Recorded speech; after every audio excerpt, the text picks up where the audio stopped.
You are about to hear a brutally forgotten piece of history.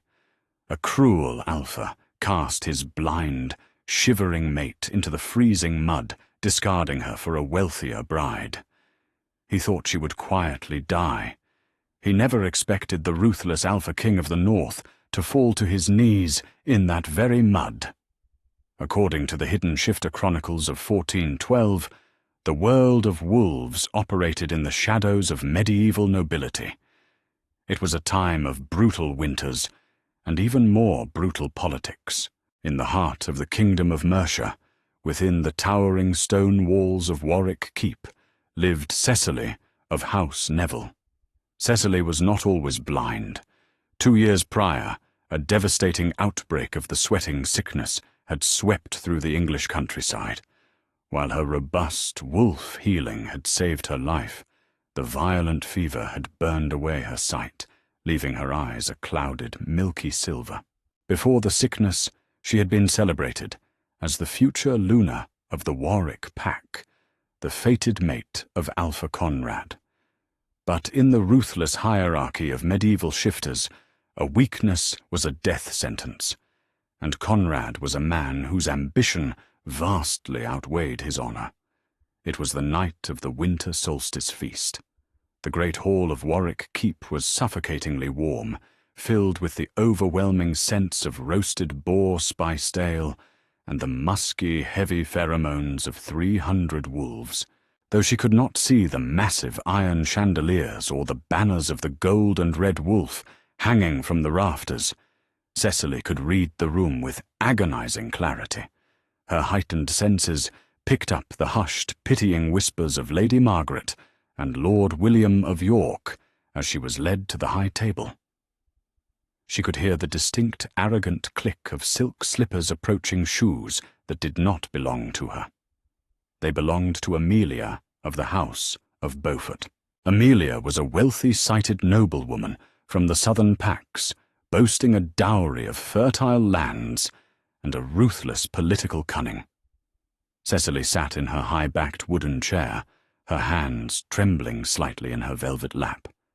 She turned her face toward where she knew Conrad was sitting. He smelled of leather-spilled wine and a cold, sharp scent she had come to dread apathy. Conrad. Cecily whispered, her voice barely audible over the roaring hearth. The pack is uneasy tonight. I can feel the tension. The pack is exactly as it should be, Conrad replied, his voice a low, vibrating rumble that lacked any warmth. It is you who are out of place, Cecily. Before she could process the venom in his words, Conrad stood. The loud scraping of his heavy wooden chair against the stone floor echoed like a gunshot. The great hall instantly fell dead silent. Even the crackling of the fire seemed to quiet under the crushing weight of the Alpha's aura. Wolves of Warwick, Conrad's voice boomed, bouncing off the vaulted ceilings. For centuries our pack has stood as the impenetrable shield of the Midlands. We are warriors. We are predators. We do not harbor the broken. We do not follow the weak. A collective gasp rippled through the hall. Cecily's heart hammered against her ribs. She gripped the edge of the heavy oak table, her knuckles turning white. "Conrad, what are you doing?" she pleaded, her voice cracking. He ignored her completely. A Luna must be the eyes and ears of her Alpha. She must lead the hunt, protect the pups, and stand beside me on the battlefield. I cannot be anchored to a heavy stone. I cannot be tied to a blind, helpless creature. The humiliation hit Cecily like a physical blow. The whispers in the hall turned into a cacophony of murmurs. She felt the sudden agonizing shift in the air as Amelia stepped up beside Conrad. The heavy, sweet scent of roses and musk filled Cecily's nose. I, Conrad of House Warwick, Alpha of the Midlands, hereby reject you. Cecily of House Neville as my mate and my Luna. He snarled the ancient ritual words tearing through the air. The severing of a mate bond is not a mere formality. It is a violent, physical tearing of the soul. Cecily screamed. It was a raw, agonizing sound that made the younger wolves in the hall whimper and cover their ears. She collapsed to the stone floor, clutching her chest as if a jagged blade had been driven through her ribs. She was gasping for air, the bond snapping and leaving behind a hollow, bleeding void. "Guards!" Conrad commanded, utterly unmoved by her writhing on the floor. "Strip her of the Warwick cloak. Take her out of the keep. She is banished from my lands. If she is found within our borders by sunrise, she will be hunted as a rogue." "My lord, please," cried an older woman, Martha Cecily's loyal, aging nursemaid, who rushed forward and fell to her knees. "It is a blizzard outside. To cast a blind woman out into the December snow is a death sentence. Then let the winter claim her." Amelia purred her voice, dripping with cruel satisfaction.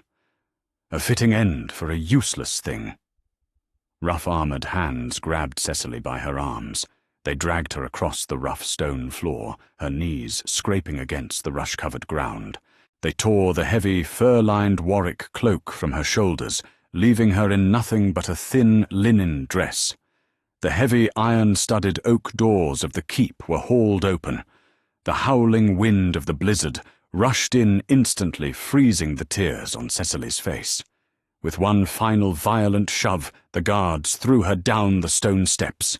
She tumbled into the freezing, churning mud of the courtyard. The massive doors slammed shut behind her, the heavy iron bolt sliding into place with a definitive echoing thud. She was alone. She was blind. And she was entirely cast out into the deadliest storm of the decade. The freezing rain and sleet of the merciless 1412 winter lashed against Cecily's fragile frame. She lay in the freezing mud, the cold seeping into her bones, numbing the searing pain in her chest where her mate bond used to be. The mud was thick, clinging to her hair, and her thin dress pulling her down into the earth like an open grave. "My lady, oh my sweet lady." It was Martha. The old woman had defied the Alpha's orders, slipping out through the scullery doors to follow her banished mistress.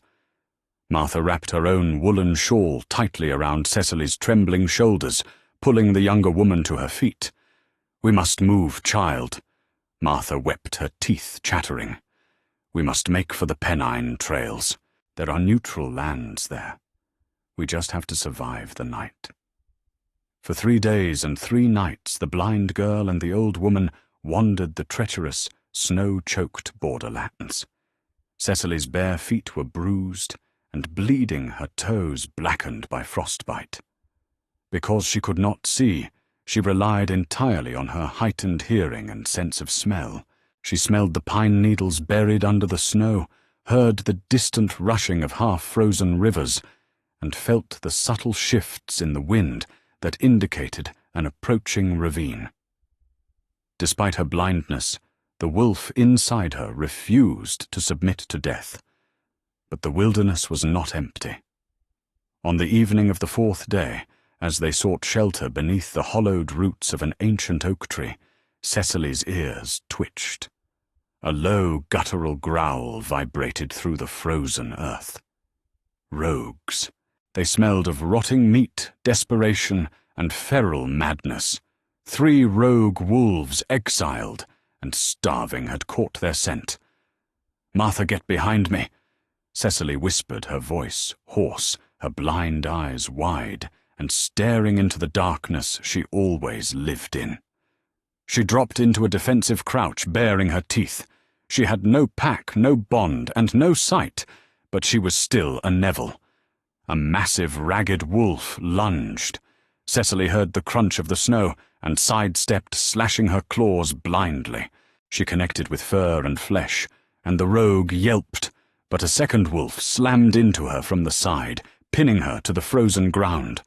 Hot, foul breath ghosted over her neck. This was it. She closed her eyes, waiting for the fatal bite. Suddenly the earth itself seemed to shatter. A deafening roar split the sky, a sound so ancient, so terrifying, and so overwhelmingly powerful that the rogue wolf atop Cecily instantly froze in pure terror. The air pressure plummeted. The scent that flooded the clearing was intoxicating and terrifying all at once. It was the smell of crushed pine iron, fresh snow, and ozone just before a lightning strike. It was the scent of absolute, unquestionable dominance. Cecily heard the sickening crunch of bone. The rogue on top of her was violently ripped away, thrown through the air as easily as a rag doll smashing into a tree trunk with a fatal crack. The second and third rogues whimpered a pathetic high-pitched sound of submission before heavy-booted footsteps approached them. The sheer force of the newcomer's aura forced Cecily's own body to press into the dirt. Her inner wolf was howling, submitting entirely to the presence in the clearing. This was no ordinary alpha. "My king!" A deep, disciplined voice spoke from a few yards away. "The perimeter is secure. The rogues are dealt with." Cecily gasped. "King!" There was only one king of the shifters. Alistair of House Valois, known across the continent as the Iron Wolf of the North. He was a towering mythic warlord who had violently united the northern territories. It was said he was ruthless, cold-blooded, and incapable of mercy. To cross him was to invite the wrath of a god. Cecily shivered violently in the mud, curling into a tight ball, waiting for the executioner's blade. She was a rogue now, trespassing near his lands. The heavy measured footsteps crunched in the snow, stopping right in front of her. She could feel the heat radiating from his massive frame, a stark contrast to the freezing wind. For a long, agonizing moment, there was silence. Then Alistair inhaled deeply. Cecily heard his breath hitch. The overwhelming, crushing pressure of his alpha aura suddenly vanished, replaced by an intense electric warmth that made every nerve ending in Cecily's body sing. A new bond, ancient, immediate, and painfully intense, slammed into her chest, filling the empty bleeding void Conrad had left behind. "Mate!" A voice rasped. It was a voice that sounded like grinding stones and velvet, vibrating with a shock that mirrored her own. Before Cecily could comprehend the impossible word, she heard the rustle of a heavy, velvet-lined cape. The King of the North, the most feared predator in the known world, did the unthinkable. He dropped to his knees in the freezing mud. Large, battle-scarred hands reached out, moving with an excruciating gentleness, as if she were made of spun glass. He wrapped his massive royal cloak thick with direwolf fur, and radiating his intoxicating heat around her shivering, soaked shoulders. "Who did this to you?" Alistair whispered, his thumbs gently brushing the frozen mud from her cheeks, completely unbothered by her clouded, blind eyes. His voice trembled with a terrifying, barely contained fury. "Who dared to touch my queen?" Cecily reached out a trembling, frost-bitten hand, her fingers grazing the harsh, stubble-covered jawline of the king. I cannot see you." She wept, the shock finally breaking her composure. "I am blind. I am broken." Alistair caught her hand, pressing her frozen palm against his warm cheek, before kissing her knuckles with deep, fierce reverence. "You are not broken, little wolf." The king swore, his voice echoing through the quiet, snowy forest with a deadly promise. "You are mine, and by the old gods, the man who put you in this mud will drown in his own blood before the winter is through." The journey to the northern strongholds was a blur of fever furs and the relentless protective heat of the Alpha King. Alistair of House Valois did not place Cecily in a carriage with the servants. He rode with her, strapped to his own chest atop a massive war horse, his royal cloak shielding her from the biting winds of the Pennines. For the first time in her life, the darkness of her blindness did not feel like a cage. Wrapped in the scent of crushed pine and ozone, it felt like a sanctuary. They arrived at Dunholm Castle, an impenetrable fortress of black granite, carved directly into the cliffs of the northern coast. The Valois pack was legendary, a legion of battle-hardened warriors who valued strength above all else. When Alistair carried a frail, blind, frost-bitten woman through the massive iron gates, the courtyard of 1,000 wolves fell dead silent. "Call the High Healer!" Alistair roared, his voice echoing off the stone battlements. "Prepare the royal chambers. If she so much as shivers, I will have the hide of the Hearth-keeper." The next 3 months were a revelation. Under the care of Lady Rowena, the pack's master healer, Cecily's frostbite was cured, and her emaciated frame filled out with the rich, heavy diets of the northern nobility. But it was Alistair who healed her soul. The ruthless warlord, a man who had famously beheaded a rebellious alpha with a single swing of his broadsword, would spend his evenings kneeling by Cecily's chair, reading the kingdom's ledgers aloud, to her tracing the maps of the territories against the palm of her hand so she could understand her new domain. He never pitied her. Where Conrad saw a burden, Alistair saw a sharpening of other senses. "Your eyes were merely a distraction, my queen," Alistair murmured one evening, pressing a kiss to her clouded silver eyes. "Now you see the world as the gods do, through the truth of the spirit, not the deception of the flesh." Her true test came on the eve of the spring equinox. The northern court was hosting an envoy from the southern pack's men loyal to House Beaufort, the very house of Amelia, the woman who had stolen Cecily's place.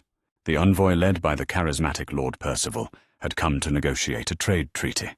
Alistair insisted Cecily sit at his right hand during the grand feast. Dressed in a gown of midnight blue velvet, a crown of raw northern diamonds resting on her raven hair, Cecily looked every inch a queen. Yet as the feast progressed, her heightened senses began to scream. Because she could not see the jesters or the dancers, her hearing and sense of smell were dialed to a razor's edge. Beneath the heavy scents of roasted venison and spilled ale, she caught a scent she recognized from the night of her banishment, the sickly sweet aroma of oleander, masked poorly by myrrh. It was Amelia's signature perfume. But it wasn't coming from a woman. It was coming from Lord Percival. As Percival stood to offer a ceremonial toast to the king, pouring a goblet of rare spiced wine, Cecily heard something else. The traitor's heart was hammering frantically against his ribs, the erratic, terrified rhythm of a man about to commit high treason. "To the health of the Iron Wolf," Percival proclaimed, smoothly stepping forward to hand the silver goblet to Alistair. As Alistair reached for the cup, Cecily's hand lashed out with lightning speed. She knocked the silver goblet from Percival's grip. It clattered violently against the stone floor, the dark wine hissing and bubbling furiously as it ate through the rush matting. Wolfsbane, highly concentrated lethal wolfsbane. The great hall erupted into chaos. Alistair's massive direwolf aura exploded into the room, paralyzing half the southern envoy in their seats. "He reeks of Beaufort myrrh and fear," Cecily stated, her voice calm and authoritative, cutting through the panic. She turned her blind eyes directly toward where Percival was hyperventilating. "He is an assassin sent by the south to cripple the north." Before Percival could draw his hidden dagger, Alistair was upon him. The king lifted the traitor by the throat, his eyes flashing the glowing crimson of a fully enraged alpha. But Alistair did not kill him. He looked back at Cecily, his chest heaving, his face a mask of awe and absolute devotion. She had not only survived, she had saved his life. "Take him to the dungeons," Alistair commanded, dropping the gasping lord to the guards. He walked back to the dais, dropping to one knee before the entire court. He took Cecily's hand and pressed it to his forehead. "Long live the Iron Queen," Alistair roared. "Long live the Queen!" 300 northern warriors chanted, banging their fists against their armored chests, the sound like rolling thunder. Cecily of House Neville was no longer an outcast. She was the most powerful Luna in the known world. While the North prospered under the rule of their fiercely protective king and his brilliant all-seeing blind queen, the Midlands were rotting. Conrad's pack, Warwick Keep, was suffering a catastrophic famine. The winter of 1412 had decimated their herds, and the spring brought only disease. Amelia of House Beaufort proved to be a disastrous Luna. Vain, greedy, and utterly devoid of empathy, she hoarded the pack's wealth for herself, refusing to open the storehouses for the lower-ranking wolves. The pack's morale was shattered. A pack without a true fated Luna is a pack whose soul is bleeding, and Conrad felt his power waning with every passing day. Desperation forced Conrad's hand. In the early summer of 1413, a royal summons echoed across the territories. The High King of the North demanded all regional alphas present themselves at the neutral grounds of the York citadel to pay their tithes and renew their oaths of fealty. Rumours had spread like wildfire across the continent about the king's new queen, a woman of terrifying intellect and grace, beloved by her people and fiercely guarded by her mate. Conrad saw an opportunity. If he could charm the new northern queen, perhaps he could secure a trade alliance and save his dying pack. He forced Amelia into her finest silks, and together they rode for York.